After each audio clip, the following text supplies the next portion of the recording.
Hi, everyone. I'd like to welcome you to the Montgomery Art Guild Art Talk series. Tonight, we're going to present 7 artists who were award-winning artists from the 44th Montgomery Art Guild Museum exhibit this year in 2021. We're really excited to have all 7 of them here. Phoebe Burns, Chris Greenman, Margie McInerney, Rick Mills, Cole Nichols, Enid Probst, and Pamela Vence will all speak. So we're going to get started right away. Let me drag this little speakers panel off of the, no, I guess we'll leave it here, but close the participants.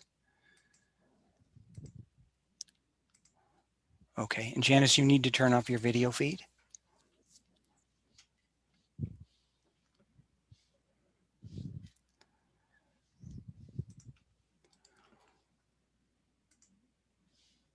Sorry, everybody.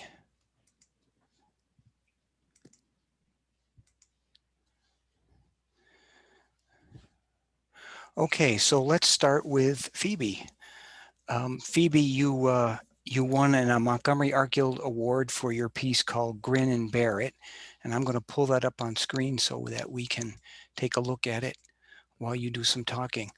But before we do, I just want to mention a couple of things. One is Phoebe lives in Huntsville. That's where she grew up. She attended the University of Alabama and was able to, she graduated with a Bachelor's of Science in Computer Science and also a Bachelor's of Fine Arts in Digital Art and Photography. So she did a double major, which is pretty impressive. She describes herself as somebody who is a multidisciplinary artist. She works in photography where she uses a heavy amount of symbolism, surrealism, and conceptualism, and her mixed media pieces use figurative abstraction and experimental techniques. So Phoebe, thank you for being here. I wonder if you could just tell us a little bit about this particular piece called Grin and Bear It. A little bit about what was the thinking behind how it came to be, the process that you went through as it was developing, anything that you think would be interesting and important for those of us who are listening here to see what happened. Okay, so originally this piece was made for a exhibit called 8020. I'm part of the Alabama Women's Caucus of the Arts, which is of course in Alabama. And the prompt was, what would, so 8020, to give you some background, is a gender pay gap. And the prompt was, what would it look like when you have 80% of a picture, but 20% of it is taken out? And honestly, it's just like, how do you portray 20%? And for me, I took that concept to literally. I literally just ripped out a section of the art piece because that it just needed to be done. And let me see. Then I got the concept because I got the concept of smiling from something that's been constantly told to me before. Because like people who don't know me, just like people who do not know me will see that I don't generally smile too much, and that's perfectly fine. It doesn't mean I'm unhappy. I'm just choose not to smile. But it's not only just me, but it's a constant thing being told to women that you need to smile. In fact, it's I believe there's a study that shows that women who tend to smile more tend to get paid more. It's just like it's almost as an instinct of survival, where you need to smile even through the adversity that you're going through, no, um, through the discrimination you're going through. And let me see. And and basically women are just told to smile to look friendlier, even though their environment that they're in is not friendly whatsoever, because it's just like they go through abuse, poverty, um, abuse, poverty, and sometimes just not having food safety. And so I just really put that all in there. where you have a very, because women are known to wear makeup, so it's a very feminine mouth with makeup on it, and her environment that is around her, it's very chaotic. And I got the idea to put words in there because my favorite artist is Jean-Michel Basquiat, and so I get some of his, not all of his techniques, but I take some of what he's like. I take the idea of putting words in there to get some idea of what I'm trying to say. Um, Did uh, all of this come to you at once? Did you start with an overall conception, or was it something that built as you worked through it? the only concept that I was focused on at that point was just to get the mouth ripped out, to develop it enough where I felt safe to rip out that mouth. And then it was, and then to once I did that, which was in the intermediate portion, um, it became, I got to stand back from it and be like, okay, what else needs to be done? Because like these little red, white, and yellow, these red, white, and yellow portions to it. It reminds me of some other artist. I can't remember his name right now, but yes, it built up from there, and even down to the like the shades of yellows. And because at one point I had put it down a yellow that was way too bright. It's like I need to tone this down, so I had to go back over it with a milder yellow. And all these colors, you don't need a whole bunch of colors to be an artist. I use red, white. I always use white, red, white, yellow, and then I just put all the red, white, yellow, blue. I use the yellow and the blue to make the green, and so I just used four colors. Well, five, four, three primary colors, one white color, and then um, one I mixed, and then I used, of course, charcoal. And this is on canvas. No, actually, it's on watercolor paper. Is this watercolor or is this acrylic paint or It's acrylic paint and well, actually, it's pastel uh, acrylic paint and pastel. cool? And sometimes in the course of doing a piece, you one can get stuck or get a little anxious about where something might be going. Was this pretty smooth? Did you was it a pretty linear process, or did you have to come back to it and work on it later? How did that work out? It was a give and take process. Uh, Honestly, I believe that like you cannot really know how to create unless you destroy, and so there are just some things that just don't work out. So you have to destroy it and then bring it back into something else. And so I don't. It makes me work my workload better because I don't get stressed out. If something's not working, well, okay, cross it out, put paper over it, do what you need to do, then create over it.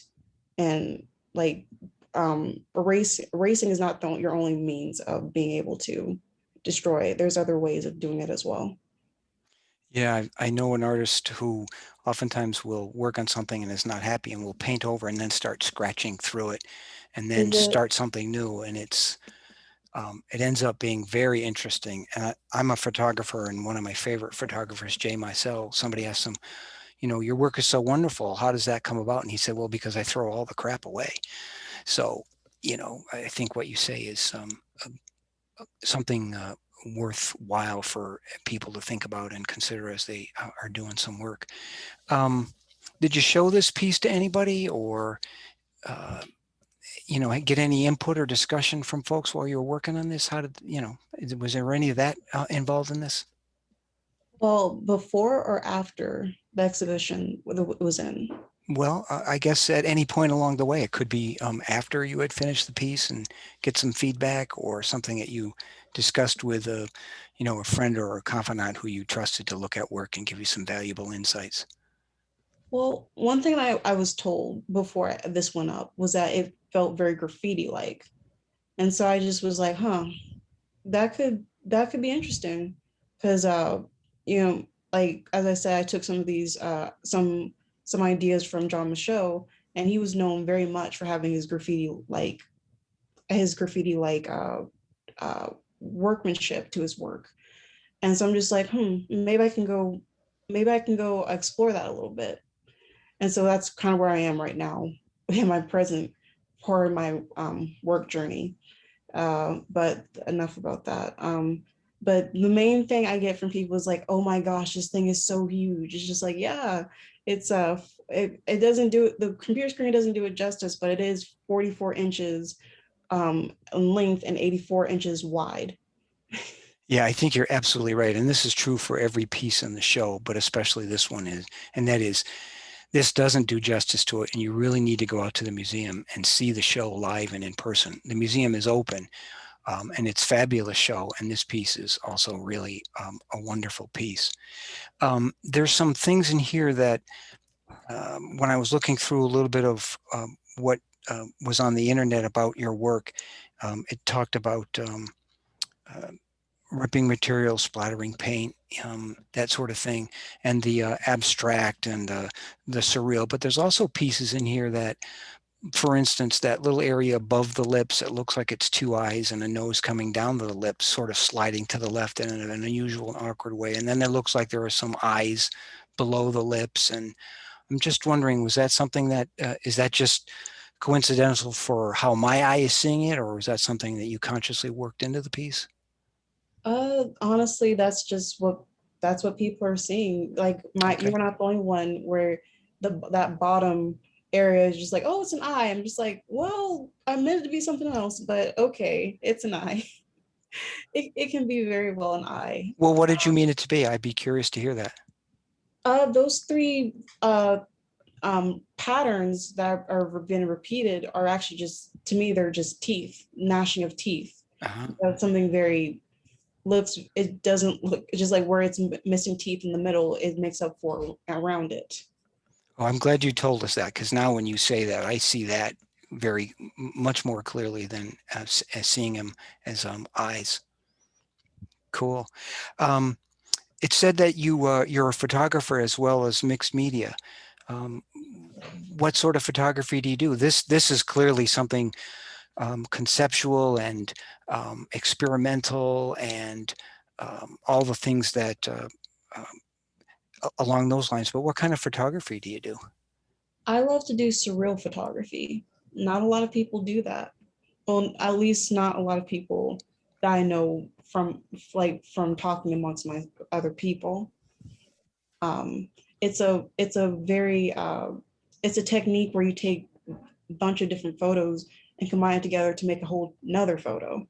For instance, when I was doing my senior course for my BFA show, I did a whole series about bipolar disorder, and I described that as in a way where um, people were taking off a mask of their own face and to see what's behind, what their face is behind it. And the question really was, which one was real? Was the disorder the real them, or was it, the face underneath it real?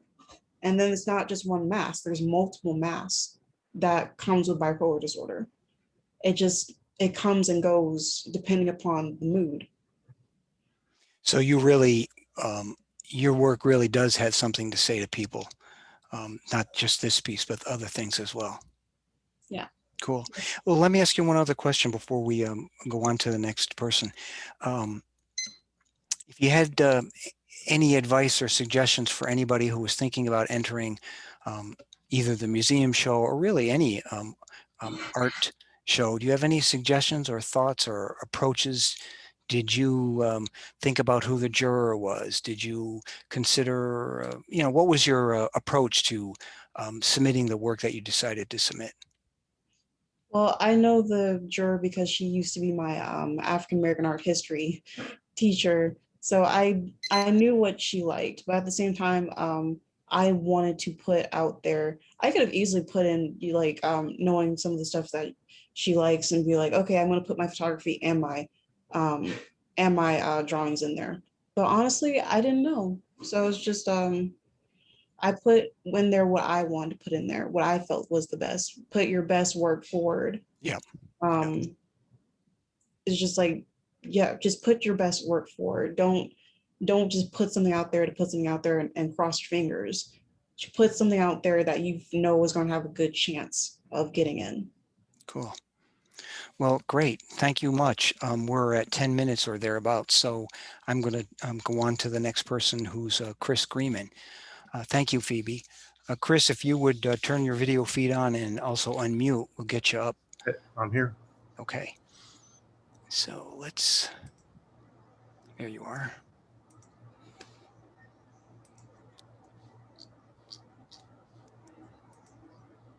Hang on one second, Chris. Okay, we'll just move that out of the way. Okay. So Chris was the winner of the Hodges Logistics Award. This piece is called Zendo. Chris works in clay. He's a potter. He teaches at Alabama State University. He's an instructor there. Chris is actually, Chris, I'll let you just start in on it, talking a little bit about this piece, how it came to be, and maybe you could talk also about how you came to select it for the show. Sure. I've been thinking about working in, actually I've been working with the students on this technique. It's called kuroniki. It's a Japanese technique that's kind of counterintuitive in that in clay, you learn how to throw on the wheel, you learn how to hand build by building from slabs, you learn how to pinch pots, you learn how to make coil pots, and kuroniki is taking a mass of clay and putting it into a form and applying texture, and then you hollow it out. You let it set up a bit, and you hollow it out. So you cut it in half and hollow it out, and hopefully, hopefully it won't break or warp in the kiln or explode in the kiln. So actually I had made 2 of these, and one blew up in the kiln and this one made it. And this one, when it was fired, the 2 pieces here, I don't know if you see my cursor or not, probably not, but the 2 top pieces, one is over the other. They were attached in the firing. And in the firing, you have a lot of stresses that the clay remembers. And so those pieces separated apart. So when you see it from this angle, it looks like the way I put it together was I attached those 2 parts. But when you come around to the side, you see that it splits and it has tension. So it's kind of nice when you walk around the piece, you get very different feelings about this piece. So is the approach to this, I know when you sit at the wheel and you center something and you start producing something, a lot of times potters have an idea of what they're doing or what they're trying to do. Was this more of a intuitive kind of process where you start in and you see what happens? Or did you have an idea? In terms of marking and playing with the texture and playing with the plasticity of the material, yeah. But I kind of had it, I guess I kind of had it in mind what I wanted to do. I also have some, the other piece that's in the show, the jar, is the same technique, where I took a mass of clay, and that was like probably 25 pounds of clay, and really threw it down in different materials and different textures to form it and texturize it. And then again, wait until it's set up a bit and cut it in half. Actually, I didn't cut that in half. I think I went in from the top. That's what I did. I went in from the top and then added a gallery on that one and a lid. So it's just trying to like explore this really old technique and see what I could do with it. And when you say you hollowed it out, I'm not sure I quite understand that. So think about 25 pounds of clay that you've thrown around the ground and thrown on different things to get texture. So now it's deformed a bit, and then you let it set up, and then you're literally digging it out from the inside. So it is kind of counterintuitive. Most techniques in Japan, you're thinking about making a wall in some form. And here you're working with a mass, and then you cut it in half and hollow it out. How do you hollow it out so that the piece looks uniform? It doesn't look like I can see the inside of it. You sort of wrap it back around and seal it? Yeah, so you have to go back in and seal it so you can't see Ah, the okay. marks. Yeah, yeah. And so all this texture was created in the process of this technique of Making and more forming. Yeah. slamming it against things or pressing it against things or scratching This into it. one was done with a stick. There's a Ah, there's a stick. There's the handle to a shovel that was outside in the studio, and somehow it broke, and it broke in this really long split. And so now it's a great paddle for this texture. ah. Texture, it kind of looks like wood, but you're really not sure. And so is this multiple pieces of different kinds of clay, or is this um, This is what do you a call it? A clay glaze? body that I'm getting from Asheville. There's a company up in Asheville, North Carolina, that's mining clay. There's like a whole movement of looking for um, natural local clays.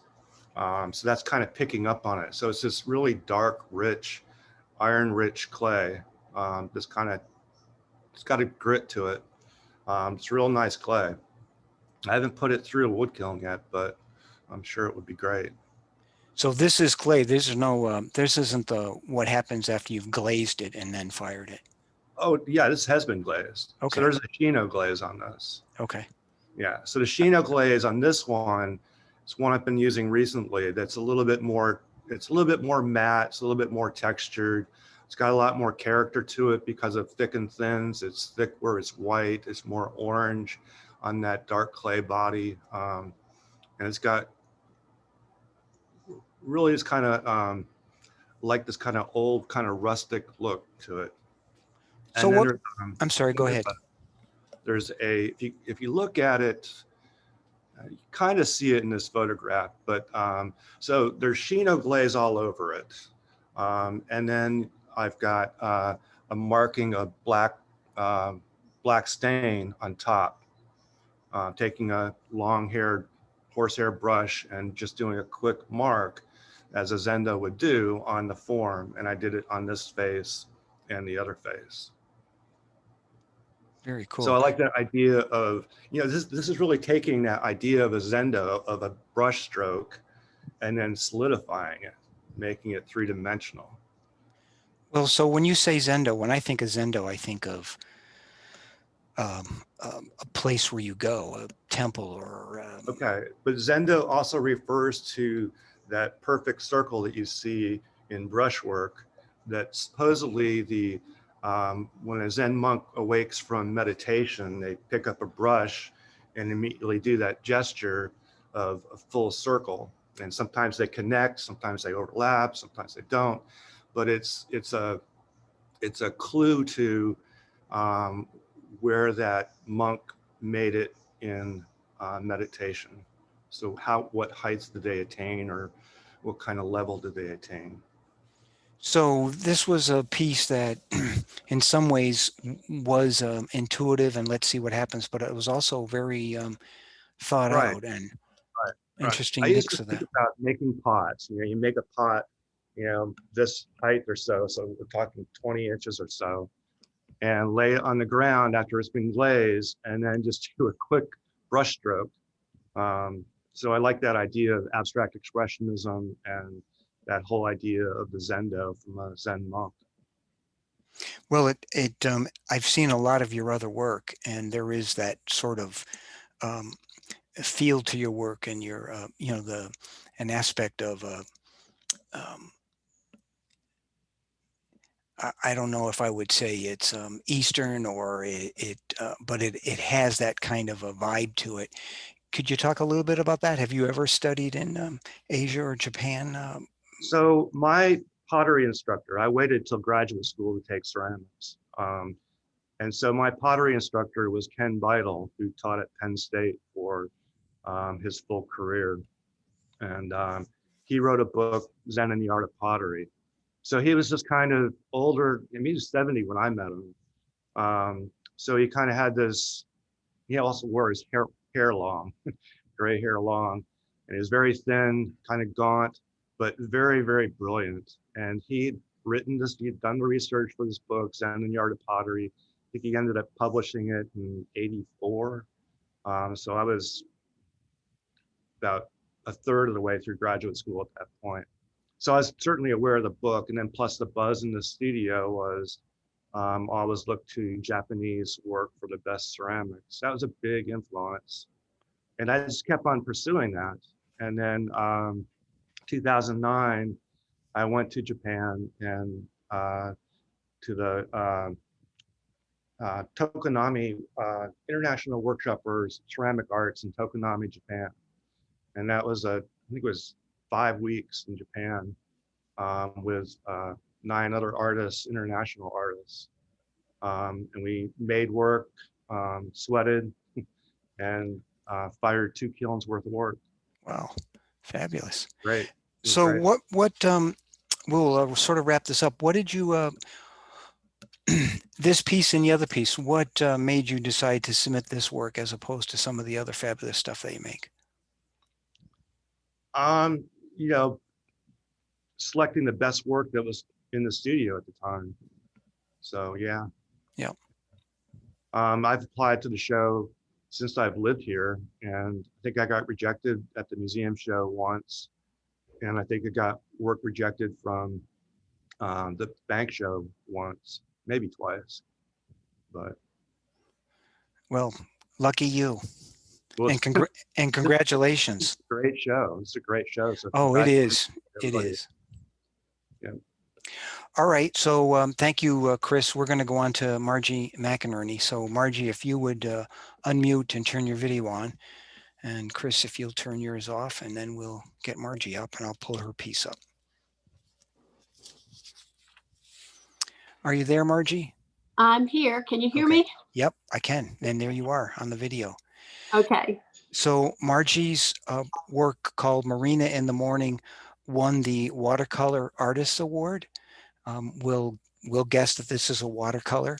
Margie, when I was preparing for this, I went searching for you and found that you grew up in Bartlett's Ferry, Alabama, which is on the, I think it's on Lake Hardy or Harding. It is on Lake Harding, and of course it runs out of the Chattahoochee. Right. So, and it said, you talked a lot about how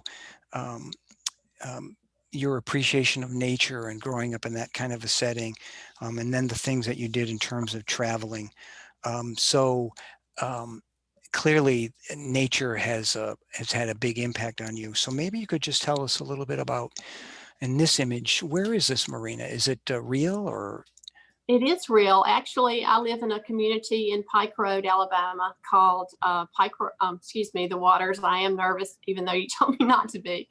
But it is the marina here at the Waters. And I have a lot of really fond memories of this place, going out on the pontoon boat with my grandchildren or throwing a fishing line off of this dock here. So it's a special place to me, and it's about 5 minutes from my house. So I went out one day and began taking some photos of it and realized that it had a detail about it that really attracted me. And I love to challenge myself in the area of detail. Yeah, could you talk a little bit about that? Because this is an astounding piece for a watercolor. And I've seen some of your other work. You won the watercolor prize at last year's Regents Bank show for those wonderful, what are those flowers, those plants called? They were the leaves. Yes. That I can't even think of the name. No, not caladiums, yes. but. So, well, we know, I can picture it in my head. Coleuses. I'll think of them after this talk. Yeah. So it's really detailed work. How do you manage that with watercolor? I've never done watercolors, but everything that I have heard or seen, people say it's the hardest painting medium, and it's just hard to control. And this looks very, very controlled. How do you do that? Well, to begin with, I love to draw. I've drawn all of my life, and it's just a God-given talent that I've had. So when I began painting and picked up a paintbrush, I picked up the smallest little paintbrush that I could find, and that was about 11 years ago. And so I just started painting with a very small paintbrush, as you can see, other than the water, and I used more of a wash there. But I use a hot pressed watercolor paper, it's actually 300 pounds, so it's more like a board. And being hot pressed, it doesn't have that that surface that, you know, it's much smoother, so that I can get a fine line on it. So are you using brushes that have very few bristles on it, or, you know, how, or are you leaving the watercolor paint sort of thick? How do you keep it from running? Is it just the paper, or is it part of the? Well, actually, I've learned with watercolor, and I'm self-taught. Other than some things that I've watched on, you know, the computer, I found an artist that I really love, and she loves to paint in realism. But basically, with watercolor, so you want to fill in a little area, you saturate just that area with water, let it soak in, saturate it again, let it soak in, and then you put your paint in there, and it's going to go just in that area that you've covered with water. So it's just a lot of control, and I'm extremely detailed in a lot of ways. So it's just a challenge I love. Wow. Yeah, it's pretty amazing. Have you ever done anything else besides watercolors? Have you worked in any other medium? That's interesting that you asked. I have not ever worked in any other medium. Well, I take that back. I have done a little bit in acrylic, just playing around. But recently I found someone on YouTube that I thought was a really fabulous oil painter. And I've never painted with oils before. So I've sort of been playing around with that recently. We'll see what I come up with. Yeah. Is there an underdrawing to these, a detailed underdrawing that helps you do that work? Absolutely. I draw it, and I do it by hand. I don't do any tracing. That's part of the part I love the most, is getting in there and challenging myself with coming up with just the most perfect drawing that I can do. And then I've got a really good drawing, and it makes the painting much easier too. So let me throw you a little curveball. Have you ever contemplated doing something like totally outside of your normal work zone? Like, oh, I'm not saying that, I'm not raising this as a suggestion, but, you know, I think of coal wax with a palette knife. Coal wax painting it's really hard to control, and it creates these amazing textured pieces. Have you ever contemplated something like that? I haven't. I really don't know a lot about, you know, what is out there unless I just get on the internet and start researching it myself. Unfortunately, growing up in the country, I grew up in country schools. I went to Beulah, Alabama for the first 6 years, and then I went to Smith Station, and we didn't have art classes. So I've never studied art. So I'm just I'll learn all of this by experimentation. So I really don't know a lot of what's out there, and should probably research a little more. I guess I've gotten too satisfied with watercolor. Well, it's really fabulous, the work. Are you thinking about giving some classes and show some people how you do this and help train up another little generation of watercolor artists? I have actually thought about it, and I have had people ask me that, and I sort of feel like I'd be best teaching children, because I don't know what I'm doing, to be honest with you. I'm praying through the whole process. Every painting is a learning process for me. So I feel like I would be teaching people how to paint, you know, the way that I know how, and it might be wrong. So I think if I taught children, they wouldn't have any questions. They just, you know, do what I told them to do, and they wouldn't say, oh, well, you're doing it wrong. Right, right. Well, you know, your work is pretty fabulous. So maybe it feels like you're not sure what you're doing, but the results certainly indicate some real skill with this. And that's really fabulous. So how do you, in an image like this, how do you establish what your colors are going to be? How do you make and mix watercolors? How does that all work out? And then there's a light and shadow. So we're talking about values, tonal values. Is that something you think about, or is that just something you paint and look and figure out as you go?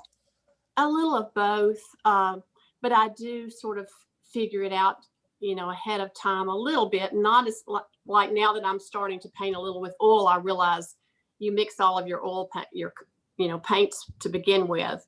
So that's totally different than what I do with this. Typically with watercolor, I'm going to look at my palette and say, yeah, this has got a little bit of this color brown, and this brown doesn't have a lot of warmth to it, or this one does, and the greens need to be this, or the water this color. But I don't really mix ahead of time. The thing I love about watercolor is that you layer your paints. So I might layer in some orange. In fact, I think I did maybe in some of the places on this painting, I layered in some orange and then painted over that. So you begin to get your color that you love, but it's multidimensional.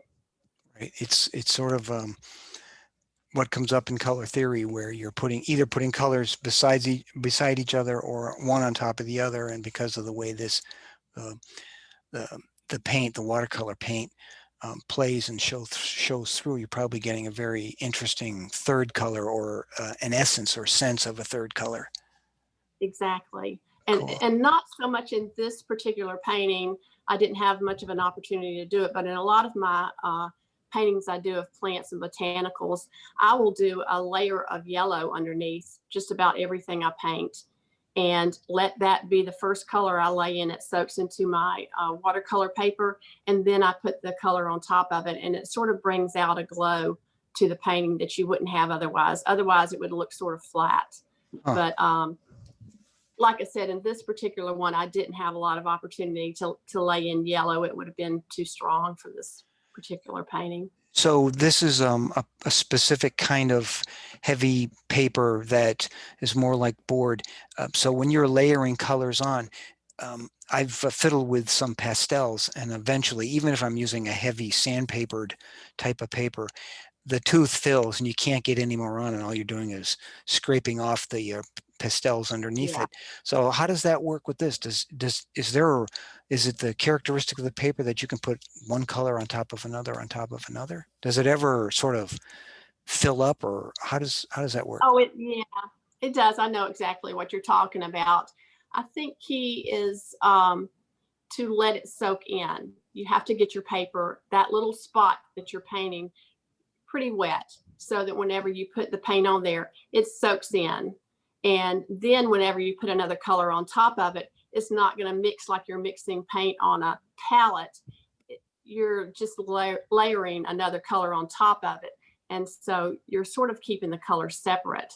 That's the thing I love about watercolor. It's just got a lot of really fabulous things that you can do with watercolor paper and water and watercolor paint. It's just a good combination.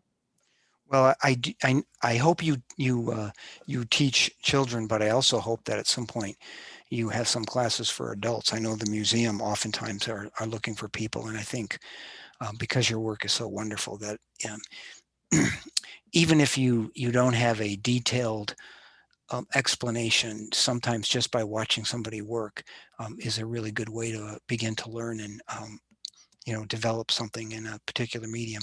All right, so let me ask you one last question. Why this one? How come not a botanical for submitting to the show? What was your thinking process? Well, I did enter a botanical that I actually won first place with in the Regions show, and it didn't win, so it didn't get into the show. But there was another one that I had done, but it's actually in the Southern Watercolor Society, a show down in Florida right now, and so I couldn't put them in both shows. So that one didn't get in there. Most of what I do are botanicals, but when I got this one finished, I'm like, this is pretty good. Let me see if it'll get in there. And I was surprised, but very elated that it did. Yeah, good choice. Good choice. Thank you. Well, great. Congratulations on the prize here, and I hope we continue to see more of your work getting submitted to Art Guild shows. Thank you so very much, Warren. I appreciate this opportunity. You're welcome. All right, so next up is going to be Rick Mills. Rick, if you'll turn on your video and unmute. Yeah, unmuted, and I hit start. Okay, there it is. There you are. So Rick Mills was a longtime instructor in the art department at the Auburn University here in Montgomery. He's been a very long time member of the board for the Montgomery Art Guild and has done yeoman's work for the Guild. He's really one of the rock solid longtime members of the Guild. This piece is called COVID Escape. No, that's not, is it, Rick? Or was it COVID? Yes, COVID Escape Portico. Yeah, that's right. And so, Rick, maybe you could tell us a little bit about this piece, how you created it, how it came to be, the thinking through process, the painting process. Maybe you could talk to us a little bit about that. Okay, this is a watercolor, and it's a little different from Margie's, but I want to say to Margie that the linear perspective you had in that piece was wonderful. I don't know if you just saw that or you used vanishing points to do it, but it was really well done. Anyway, this is done on illustration board, and I've been painting on this board for about 50 years. This is 40 by 30 inches in size, and it's Strathmore illustration board, and it has a plate surface or high surface, or it's sometimes called hot press surface. So it's really slick, and I really like that quality to it because the paint, when it goes on, will kind of take a while to soak into the paper. So you can push it around and pull it around and scratch it around and do things to it that you might not have time to do if watercolor was soaking into a more traditional kind of rag paper. So I started out with kind of a structure of a linear structure. If you see the line that goes around the outside of it, and the curvilinear shapes at the top, which form the portico, and the bottom part, which kind of forms a base. I started using this kind of structure when my wife and I made a trip to Italy, and I was in Siena, and I was looking through the walls of the Palazzo Pubblico in Siena, and the walls were so thick, and every time you move from one window to the next, you got, of course, a different view and a different angled view. And I brought that back home, and I started using it, and I've probably overused it, but so now it becomes almost like a crutch that I have to use.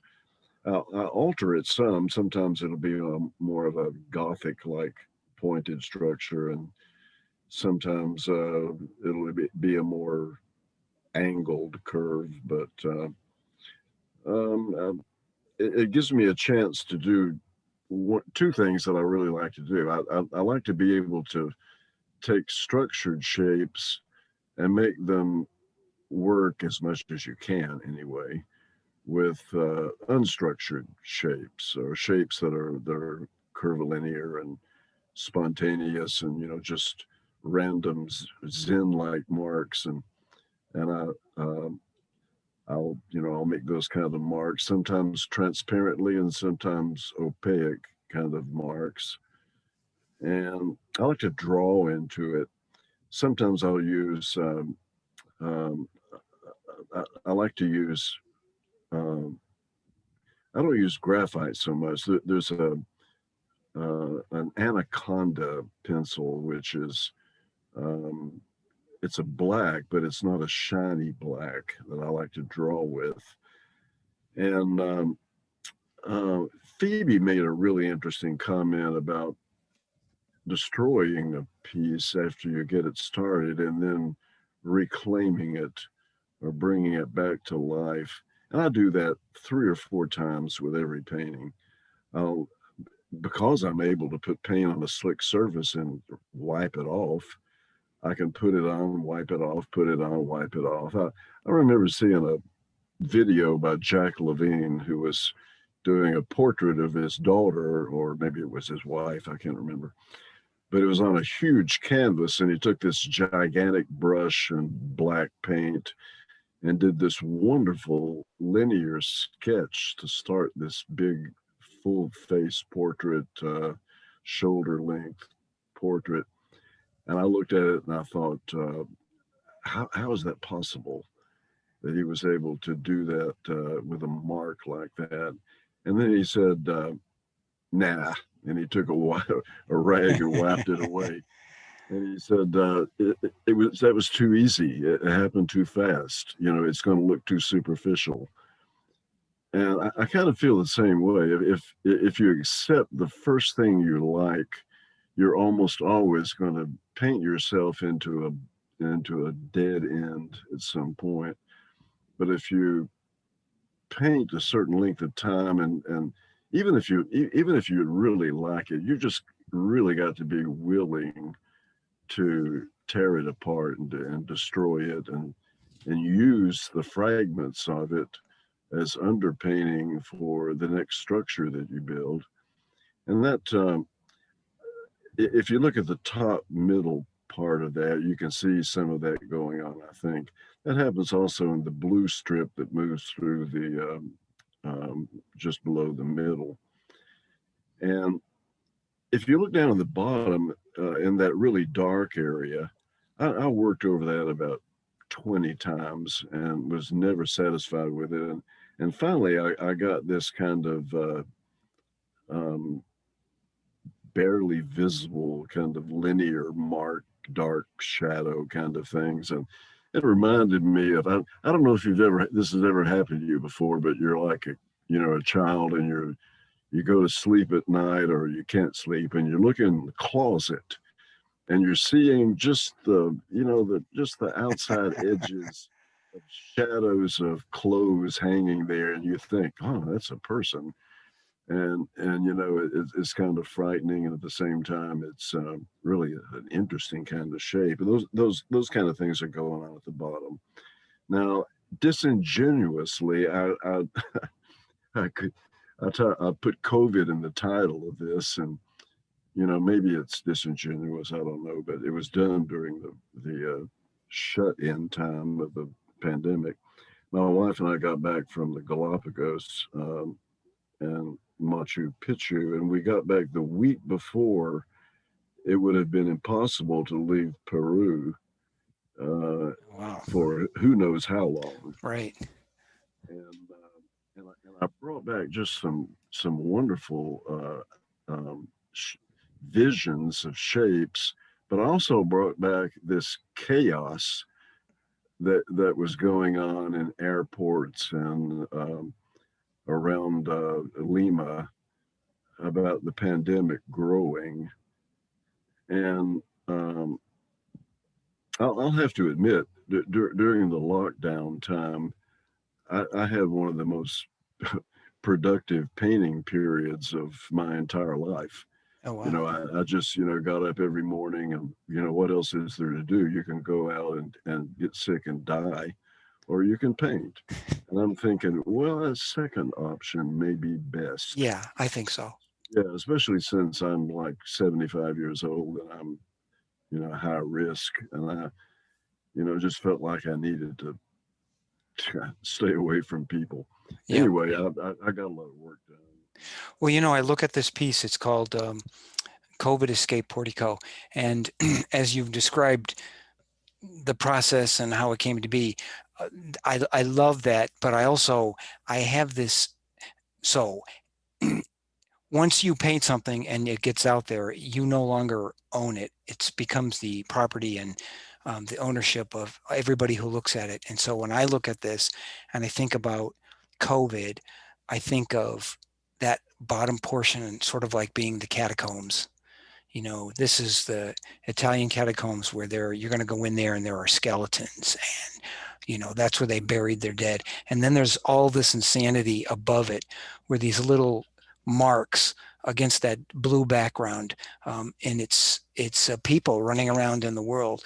And then above that, with all that other mark making and different colors, as you described it, some chaos. And then of course there's the portico that bows over all the top of it to encompass it, and it actually becomes sort of a what are those things in Italian churches where there's a side vestry where you look and there's usually an archway and you're looking in there. Anyways, I sort of have this sense I'm looking into that. So that may not be anything related to what you were thinking or experiencing, but by putting that title on it and then looking at it, that's sort of what it generated in my mind as I looked at this, and it was pretty wonderful. And it's big. I like mark making, and I think that comes from just drawing. There's a drawing factor to a lot of these marks, and I like to try to be a kind of a rule breaker. You're not supposed to be able to make these structural marks and these non-structural marks work together. And and of course there would be maybe some disagreement about whether they actually even do, but of course to me they do. So I'm kind of happy with the result of that. And I put this piece um, in the show, or hopefully in the show, because I really liked it. And I think that's the way you have to enter a show. You've got to say, I like this piece well enough to allow other people to look at it and maybe learn from it, or maybe get involved with the emotion of it, and so I entered it for that reason. Well, that's pretty wonderful. Yeah, well, thank you. I grew up in East Tennessee, and I went to the University of Tennessee, and Tennessee had a lot of professors who were interested in watercolor, and I moved to a city, Montgomery, where people think watercolor, what the hell is that? And it's like oil painting or acrylic painting is really the major emphasis of painting here. And I've tried to be able to be a kind of a messenger of transparent medium to the area where I live. To some moderate success, maybe, or maybe Well, I not. think you and Margie together, make a really good tandem for people to think, maybe. I really related to Margie's watercolor. That was really great. Yeah.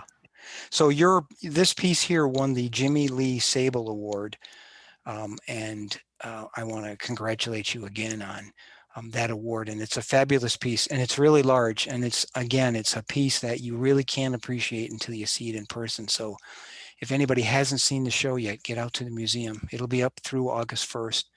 And the museum is open on the weekends, including Sunday, if you can't get there during the week. So Rick, thank you very much. We're going to go on to Cole Nichols. So Cole, you can unmute and turn your video on.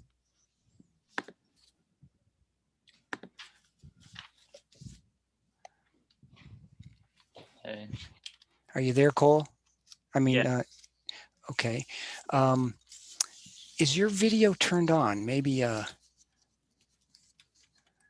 see here if I can find you.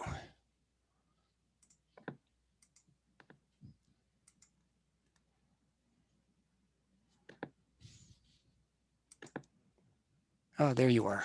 Great. Let's go back up to the top. Okay. So Cole Nichols' piece, this is his piece here called A Road with No End in Sight. It won the Stonehenge Gallery Award at the museum show. Cole, you can correct me if I'm wrong here. You're a graduate student in printmaking at the University of Alabama. Are you still doing that? Mm-hmm. Okay. Yeah, I'm in my first year, right? Or I just finished my first year this year. Okay, great. So why don't you tell us a little bit about this piece, how it came to be, the whole process, fill us in. So this piece was kind of a culmination of a frustrating year, and it came at a time when I think it was just needed. There was a lot of doubt and frustration with everything happening over the past year, and it was kind of like a turning point in that sense of easing into a different mindset. A lot of my work deals with meditation and with works that are more based on actions and on the feelings that these images and objects can evoke.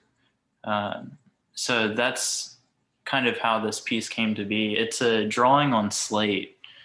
And, when I was thinking about working on slate, it's a material that's traditionally thought of as being able to be written upon and then once worked back into erased if you're using chalk. But in this sense, I wanted to make marks on this slate that couldn't be erased and couldn't be taken back. And so all these marks are created with an etching needle. And so as I drew, I sat and scratched and scratched and scratched, and then you can sand and then keep drawing. And I wanted to create a permanent visual history and kind of have a conversation with myself as well as my external surroundings. So the title of this piece is A Road with No End in Sight. Was that a reference to the pandemic or what you were experiencing, or a greater life question? Yeah, so there's kind of a dual nature to that title in a sense, it referring to my own journey in a sense, but also to the journey of us as people and the, state that we find ourselves in, and our constant struggle amidst external surroundings and the situations that we're given.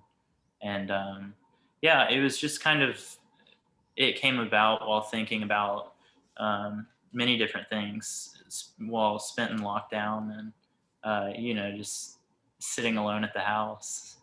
So that's kind of where that title emerged from in a sense. I think it works really well with this. I mean, it just visually looking at it with the way the perspective recedes into the background to that vanishing point on the upper edge of the piece that acts as a horizon line. It works well. I'm curious about a couple things. One is there's I assume that I can't remember. I've gone out and seen the show and I loved this piece, but I can't remember if that's a crack in the slate, right? Mm-hmm. Was that something you put in there or something you decided to work with? How did that come to be? Yeah, that was something I put in there while I was working. I just at one point I got frustrated and I just dropped it and it broke in half, and then I reassembled it. It kind of references back to the statements made earlier about you can't really create until you destroy something, and then work with what you have, and that was kind of where that happened. And I think I don't know, there was just a beauty to this mark that was created, as the product of an action that I wasn't really in control of in a sense. Yeah, and I think it's I don't want to say stark because that's not the right word, but it's enough of a shift in what you're looking at in the visual plane that it creates this very interesting place for your eye to go sometimes as you're looking through the whole piece. I really like it a lot. The lighter gray areas, is that where you sandpapered, and the places where there isn't any is where you did less sandpapering? Yeah. So essentially, with the referencing that fissure in the slate again, that was part of it was in sense to create like a different weighted value, a different mark that has a different weight. But yeah, the areas where they're more gray, and then there's an area towards the center that has a ring shape that is a different gray value. Those are created by sanding, and I would layer on transparent mediums and sand off too. So sanding onto the slate, but also I worked additively some there too. Huh. You mean sanding something into the plate? Yes. Wow. Very cool. And it looks like there's some writing scratched into this slate.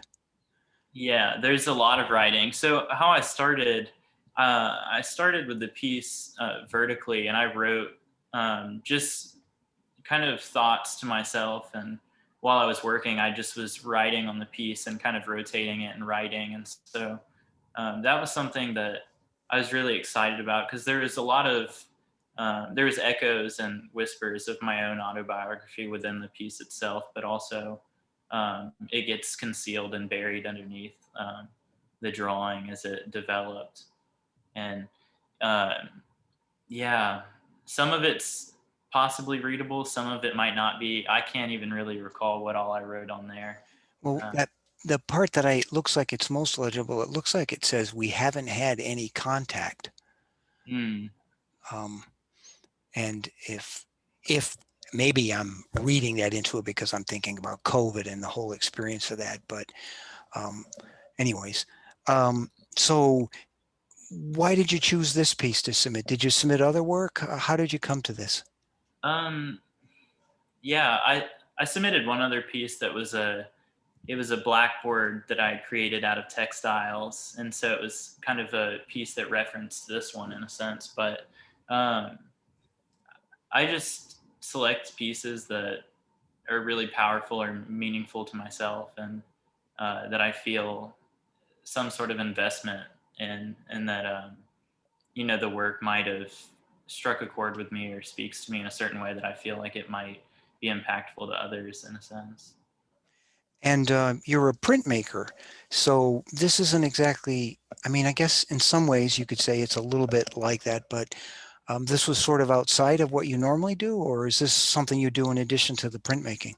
Yeah, I would say this is something that's in addition to my printmaking work, but also typically when I think of how I work with printmaking, I work in a sense where I'm using um, these materials in a way like making plates. And so in a sense, later on, I could use this as a plate, kind of like you would an intaglio plate, and rub ink into the lines and print. Yep. Or, just various aspects to that. But I think that printmaking encompasses all of the other forms in a sense. You come into it with knowledge of painting and drawing and able to recreate those forms, doing it, with a sense of multiplicity. And so this is very much in line, I guess, with what I do.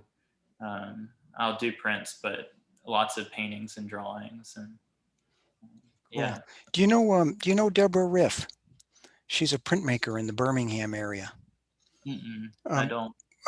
when you get a chance, Google her. She does some really Riff, Riffe. She does some really fabulous printmaking work. She lived in Columbia for a while.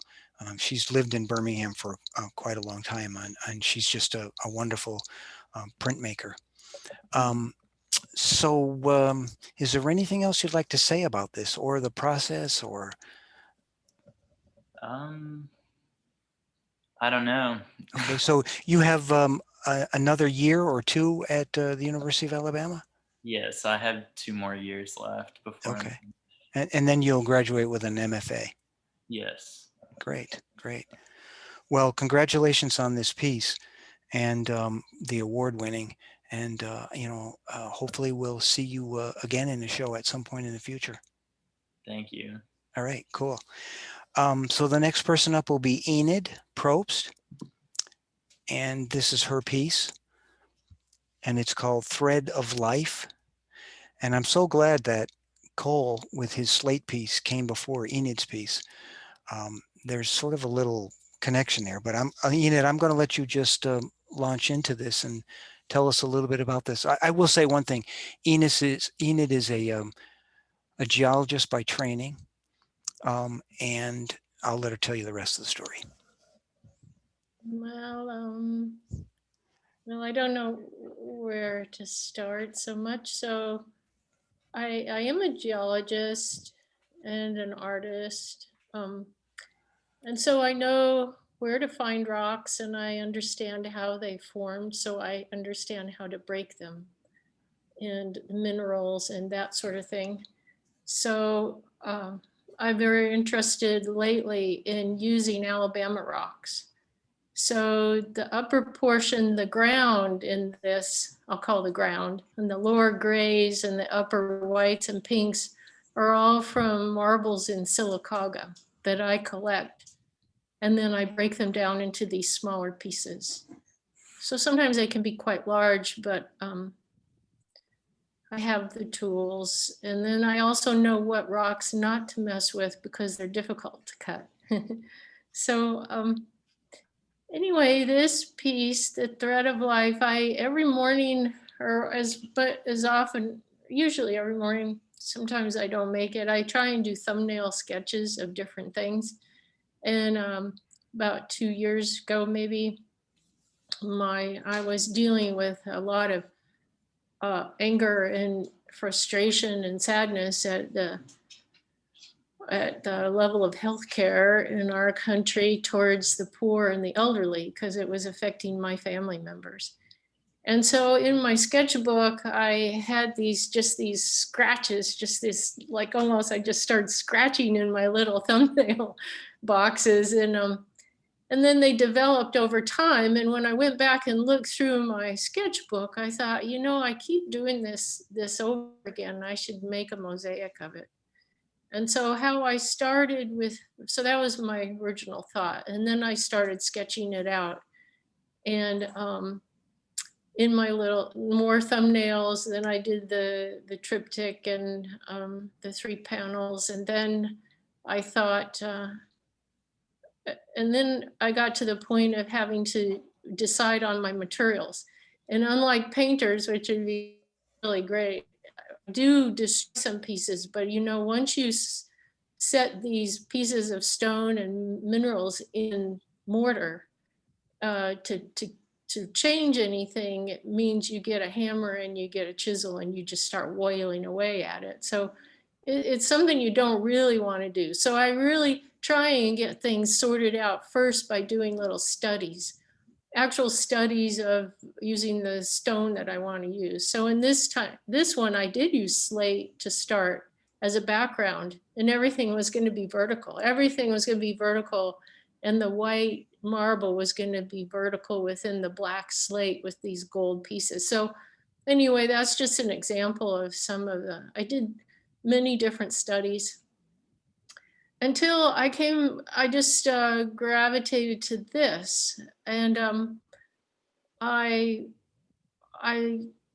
part of what drove it was I love the use of the marbles as this ground, sort of a steady ground. And so what does this mean? Well, the blue part, which is a combination of minerals, mostly minerals, with some glass, just to give it a little bit of reflectivity, which is nice, helps soften or give a little punch, I guess, to the stones. You start off, life's pretty easy, and then as you enter into middle age, things get a little rough. There are peaks and valleys and that sort of thing. And then as you age, you just sort of disappear.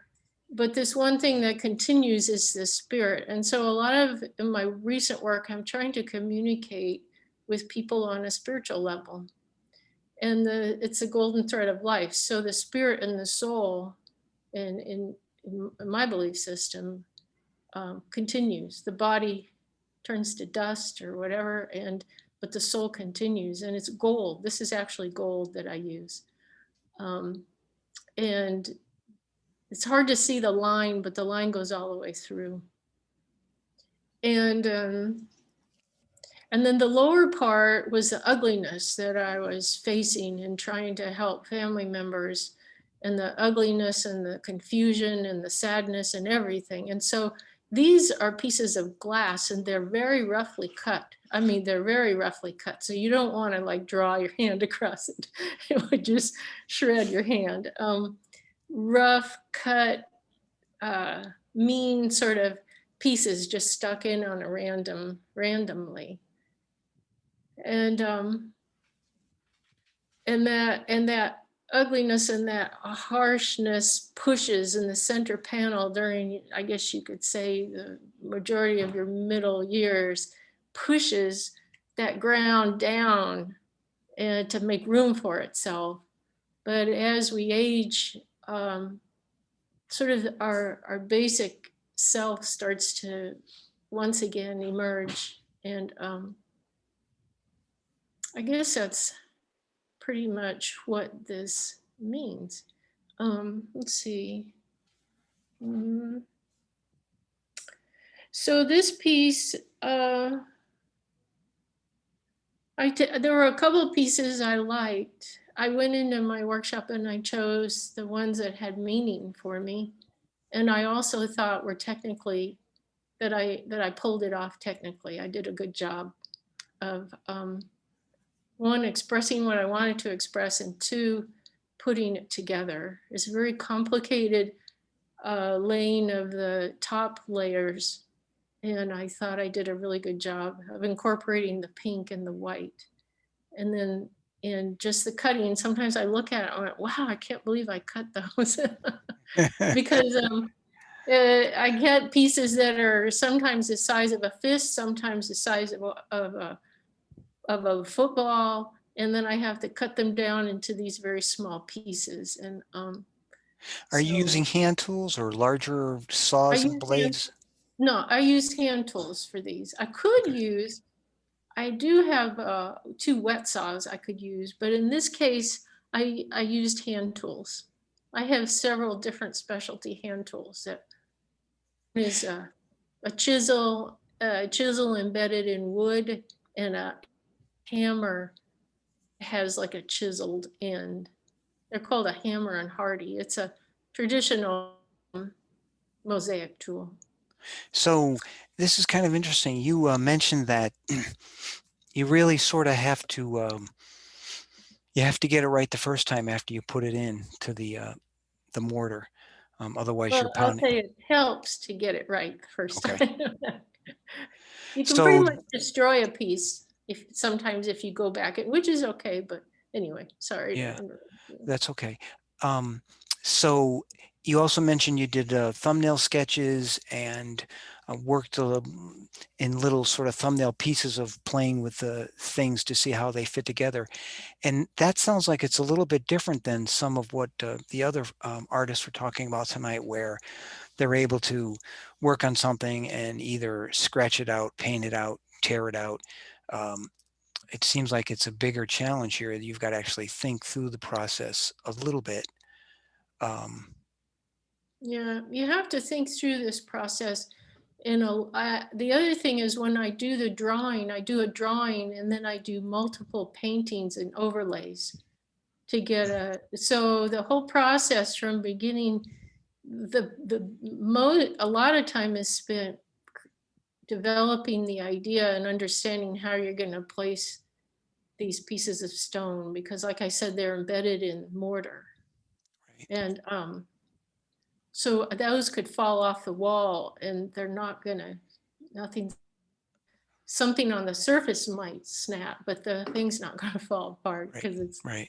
So anyway, yeah, I think I did 5 studies, little studies. They were about maybe 4 by 5, maybe a little smaller than that, little studies. And I use different materials. Like I said, I do a lot with slate, and I started off using slate. And there's just very, very little slate in this piece, very little.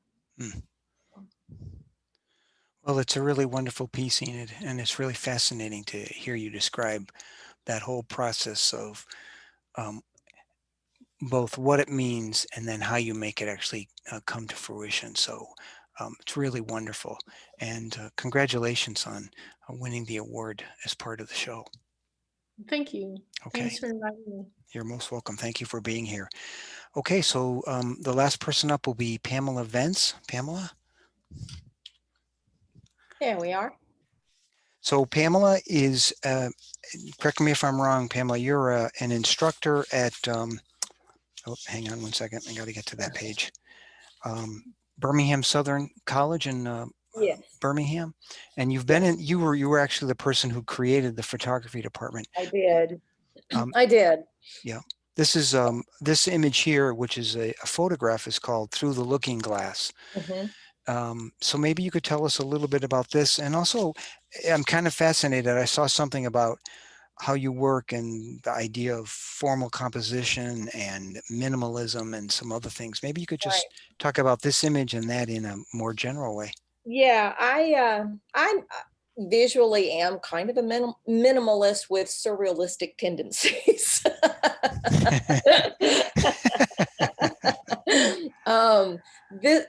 Over the past, oh Lord, 10, 15 years, I have really developed two different approaches to my own photographic work.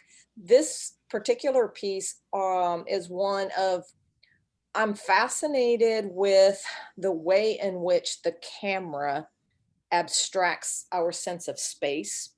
I'm much less interested in photography as a objective documenter. I'm more interested in how there's kind of a magic that happens through observation and framing that can create a sense of space where it's difficult to put yourself within that space. And reflected materials, in this case, a window, also adds to that. And so in this particular image, you're seeing an overlay of what I could see on the outside of the window and what the reflections of the window behind me were bringing to the image as well. And so the blue, the kind of intense blue, is that I was sitting in the living room of a house we were staying in Vermont. It was twilight outside, and I'm looking at the green mountains as the sun has disappeared and the moon's coming out, and it's this beautiful kind of intense blue. But at the same time, the light's on behind me. I'm sitting on a couch. My family walks in and out. There's the structure of the doorways in the back and the walls, and then I'm in there as well. And so it's a layering of space, but I'm not manipulating anything other than observation and framing. And so it's also interesting to me, I've been doing this for a long time. And when I first started photography, there was only one medium, and it was gelatin. When you went to describe for an exhibition, what's your media, it was pretty simple. You know, you'd say a gelatin silver print or silver gelatin print, and everybody assumed it was film. Now, however, with digital images, I still work occasionally with film, and I also have a portfolio of work that encompasses alternative processes. I do cyanotypes and bandite prints and tintypes, where I start with x-rays and mammograms and MRIs. So I'm using a photograph in a very, very different way. So I'm really interested in the way that photography can actually create its own reality, and you can get kind of lost in that space. One of the, this is also coming from a long exploration of photographing my home, the places where I am.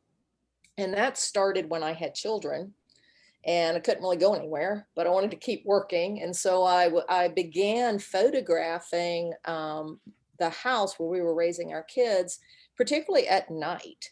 And Richard made a comment about that moment when either children looking in their closets at night and seeing forms, you know, in the darkness, or I like to explain to people that experience of getting up in the middle of the night, going to the bathroom, let's say, and you're in the dark and your eyes are searching for any kind of light that you can find in order to make your way through this now very mysterious space. And I find that really fascinating. And so there's a little bit of that in this as well. But this connection to place, a connection to space, and an interest in the mystery that can be created just through using a camera and framing and observing what's going on around you. And that's where this is really coming from. So let me ask you this. I know that as a visual observer, a photographer, as a visual observer, we can, because I'm a photographer, we can establish a certain idea or a body of experience that tells us if we look in certain places, there's the possibility of a particular subject matter or placement of things that might occur or that could be very interesting, or just a serendipitous moment. Right. And it's sort of a combination of coming to know that there are possibilities for things to be there, and then just going to see what happens. And it's Yes. in that sense, it's serendipitous. So how did this image happen? Was it just one of those moments where you happen to, you know, the reflectivity of windows and it's at that wonderful hour where the light is shifting, and then it was there and you went and grabbed your camera, or were you looking for it? It was kind of, it was there. I mean, my camera was there. As all good photographers should have. Exactly. You know, I tell my students that I think there are two primary ways that I work as a photographer, and I think a lot of photographers do this as well. One of them I describe as the hunter-gatherer. Is like you take your camera and you go out and you're looking for something, just like what you described. You're looking for those moments where you know something might happen, or you know you might find something. And then there's the one where you have this idea.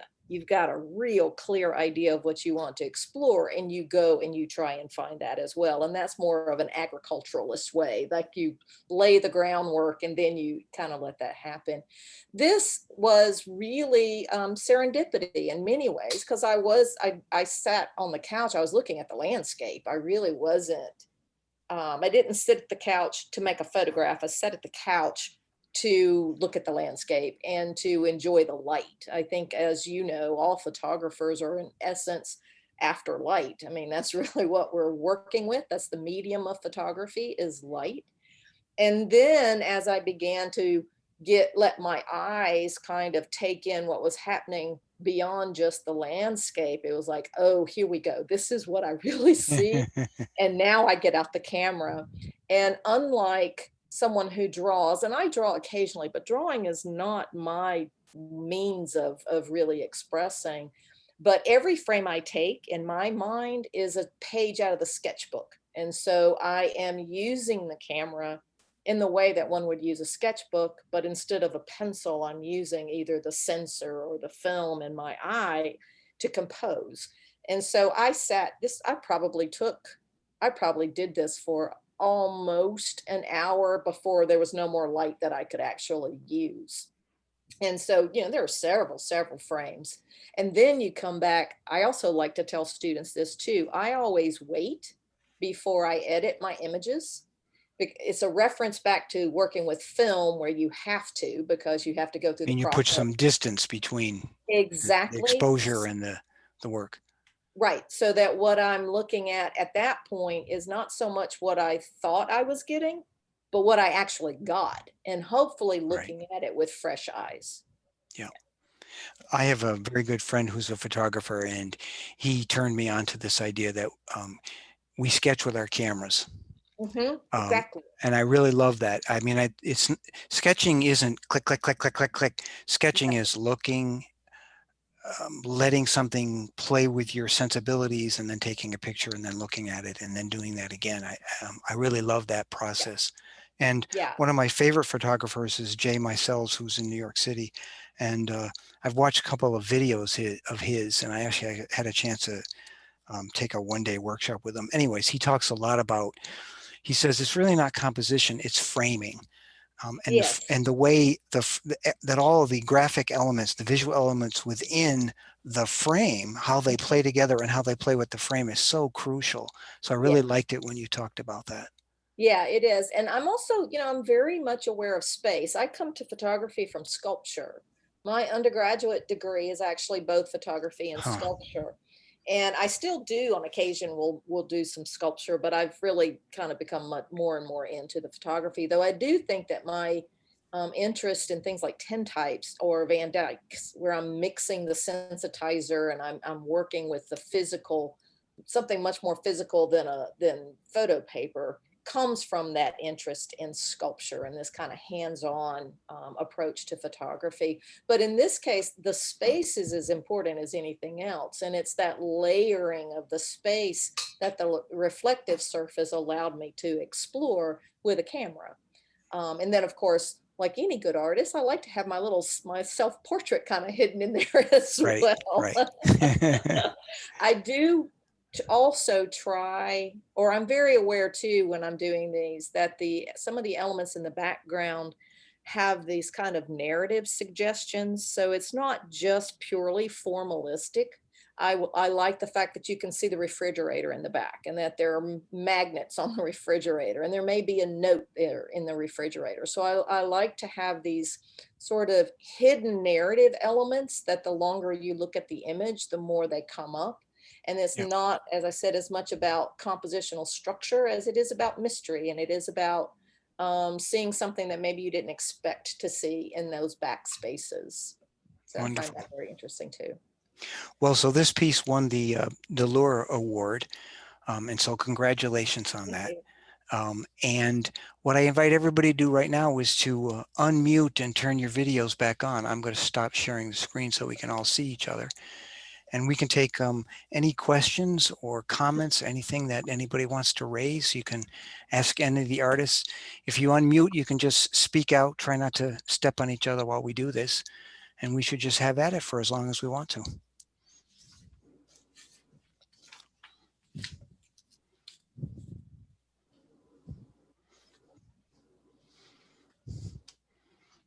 And we're all quiet. I would like to ask Margie a question. Okay.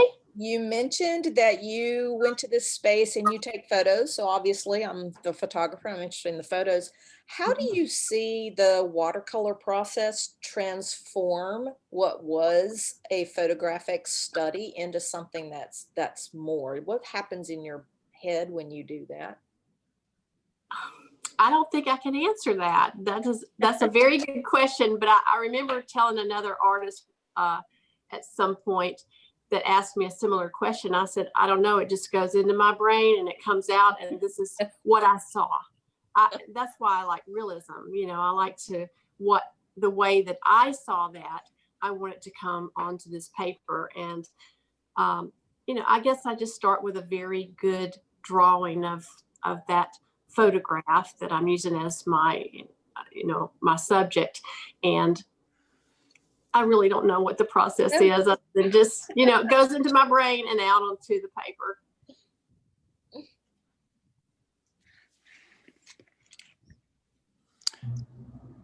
Anybody else? Well, yeah. Oh, sorry. Who was talking? No, go ahead. Go ahead, Sonny. Okay. Thanks, Winfred.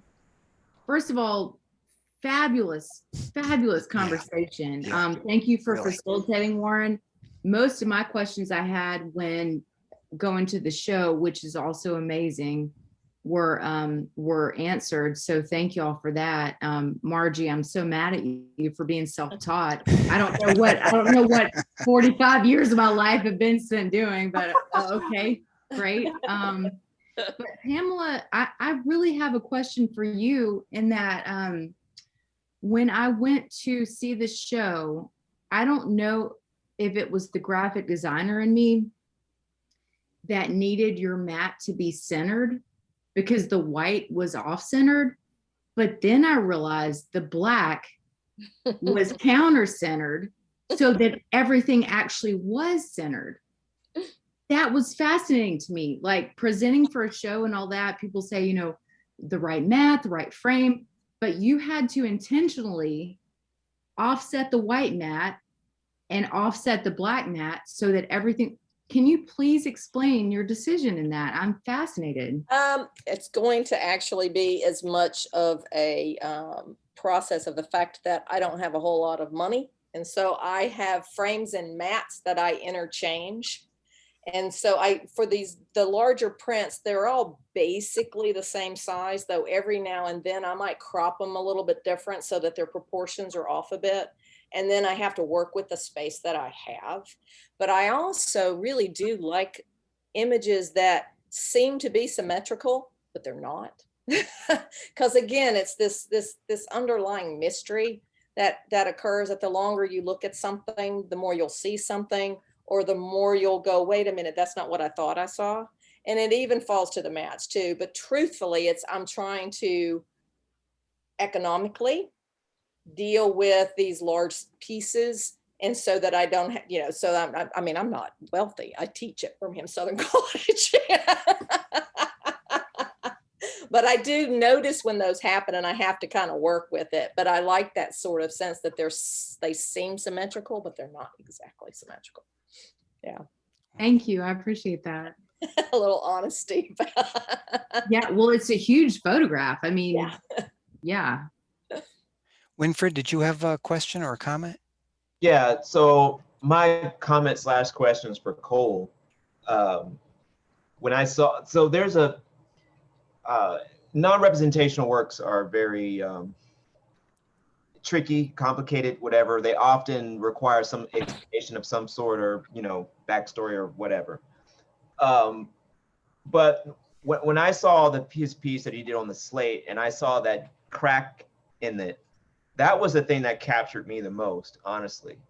And because, I mean, it was very poetic to me for reasons I don't want to get all into. But, and then when we hear the story of why that crack exists, really solidified like my perceptions of it. And so I guess the kind of the questions is, in how you create artworks, is your approach always focusing on some type of inner something that's happened inside of you, whether it's struggle or peace or whatever it is?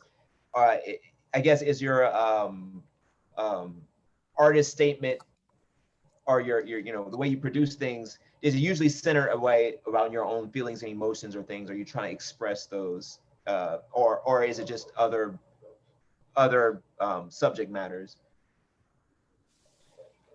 I don't know. I think it's a lot of the themes of my work are constantly shifting, and things happen within life and within the sphere of things around me. And so I think many times there's like these echoes of autobiography, but a lot of times it's these responses to events and responses to situations. And I don't know, I like to try to explore this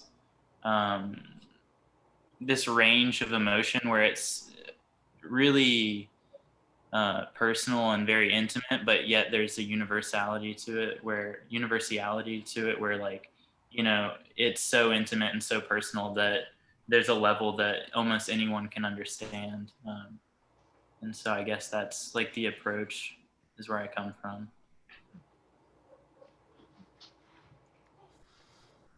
I don't know if that answered your question. I'm sorry. No, it kind of does. I just wanted to hear you talk more about the inner part of why you do things or why you may do things. Because to me, I mean, honestly, I'm not very connected to physical pieces of artwork. I used to be when I was younger, but nowadays I'm heavily drawn more into story, and that kind of informs how well I like or dislike a piece. That kind of thing. Something that I definitely didn't really understand that well when I was younger. And I guess the same kind of question, it goes to Phoebe as well.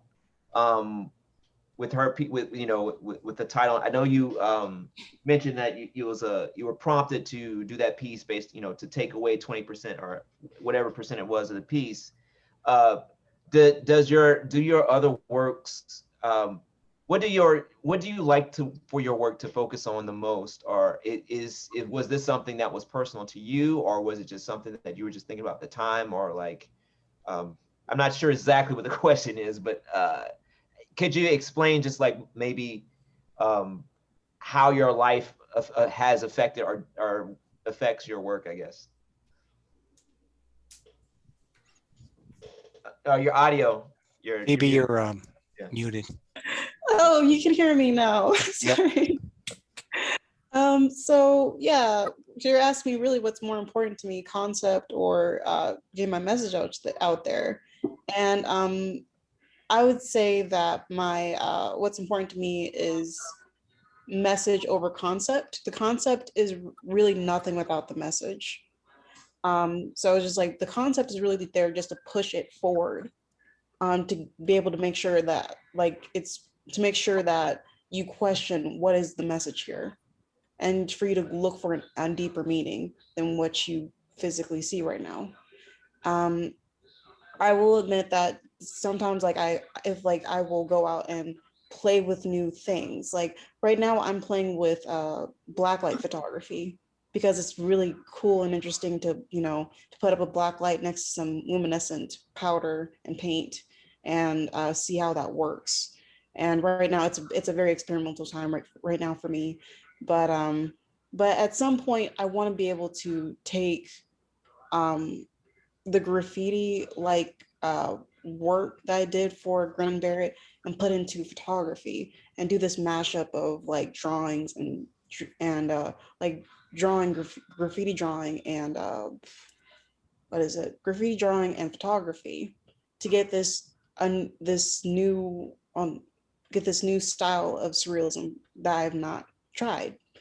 And so yeah, it's all about being able to practice what I do, being able to attach a message to it, and then 3, 4, to put it out there to see what other people see. Cool. Further?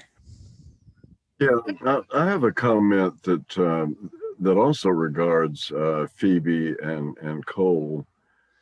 I was really impressed by the fact that they were just so eager to take risks in the work. Like, I'm sure there are a lot of people that would have thought, God, crack this slate. What the heck am I going to do? And he made it work. Along with the fact that there was just some beautiful line weight changes in the way the scratches were going on in it, and the I guess you used a burin of some sort to scratch in there, but that was really well done, I thought. And in Phoebe's work, I mean, working on paper, you have a lot of options that way. Not the least of which is like tearing the paper, and and to look at something that was so beautifully formed and then say, I think I'm going to tear a big strip out of this paper. Is a wonderful reflection on her ability to think and work through the process of making something that she's satisfied with, and I thought that was just really nice. One other thing, I thought Christopher's piece. Um, I, I, I've always understood that there's some forms and shapes that are understandable by every culture and every human in the world, and that is, you can look at that circular piece and understand what it means to you. And the Zen aspect of that was something that we always studied back in the late 60s and 70s in grad school. And I was really impressed by that. I just love the wonderful changes of light and dark and color subtleties in that ceramic form. I thought that was really good. Very much. Thank you very much for I could go on and on. And everybody I thought was very intelligent about their responses to their work. And you got to be able to talk about your work if you're an artist, and that's just one of the most important aspects of being one. Thank you. I just want to say, I want to thank each of the artists for being on tonight. I'm not an artist, but I've been to the museum and the exhibit is just breathtaking. And I really appreciate you coming on tonight and discussing your art. I was able to see some details as you were discussing it tonight that I didn't catch when I was there. So that makes me want to go back to the museum to explore the exhibit again. And I really appreciate your being willing to share information about each of your works. And I thank you, the museum, for actually having such an exhibit for and allowing us to be able to appreciate it. Okay, further? I wanted to ask Chris, he mentioned something I thought was so interesting. He said that the clay remembers its firing or something like that. And I wondered, that seems very Zen in itself, that the clay is remembering this. Yeah, thing. clay is a Thank you. memory, and you have to kind of deal with it. So if you are working with slabs, so you work with a slab, if you pick it up with your fingers and it's what we call cheese hard, it's going to remember how you pushed into it and that you lifted it up and put it into another form. And then when you fire it, it feels those tensions and wants to go back to that. So you have to kind of work with that with some pieces that you do. Yeah. Clay always does something interesting.